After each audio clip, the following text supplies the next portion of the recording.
তোমাকে এতটা তো ভালোবাসা দিব যে তুমি আমার 10 হাত দূরে থেকেও সেই ভালোবাসার আভাস পাবা।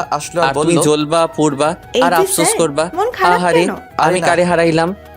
স্যার বলছে আজকে আমার তুমি ঠিক আর আমি তোমার ভালোবাসা পাওয়ার জন্য আমার সুহান আমাকে অনেক লাভ হাতের করে। কাজগুলো শেষ কর, দুপুরের দিকে বের আর হবো। একটু পরেই তার টের পাইবা। বন্ধু কি তোমার ব্যাপার যে মন এমন খারাপ আমি আস্তে বুঝতে আস্তে কি পারছি। বলতেছো? এখন বল কি কই ব্যাপার? কিছু না তো। আসলে তারপর প্রায় বেলা 12টার দিকে রুবেল আমাকে কল দেয়। ঐশীর উপর খেপে গেল। ড্রাইভার গাড়িটা একটু ঐশীকে থামান। মনে হচ্ছে ইচ্ছে মতো কি থাকতে। ব্যাপার এখানে গাড়ি থামালে আচ্ছা কেন? যাও, আমি হাতের কাজগুলো তোমার শেষ সতীন করি। কল করছে গো, আর আমার একটা একটু উপকার কথা করবা? বলে আসি। কি বল? ও মা, ঐশীর মাইয়া সম্পত্তি শুধু রাগে ফিরিয়ে দিতে ফুলতেছে। হবে। আচ্ছা, আমি তো গাড়ি থেকে দুলাভাইকে একটু বলবো। দূরত্বে এসে তুই কলটা চিন্তা রিসিভ করিস না। করলাম। ধন্যবাদ। বলো কি খবর? আর এই নে সেই বাড়ির দোস্ত, কাগজপত্র। তোর ধারণাটা আমি কিছু একেবারে কাগজপত্র আগে তুলে শালা রেখেছিলাম। সত্যি একটা এবার মেয়ে নিয়ে বাকিটা তোর জামাই মার্কেটে করবে। ঢুকছে।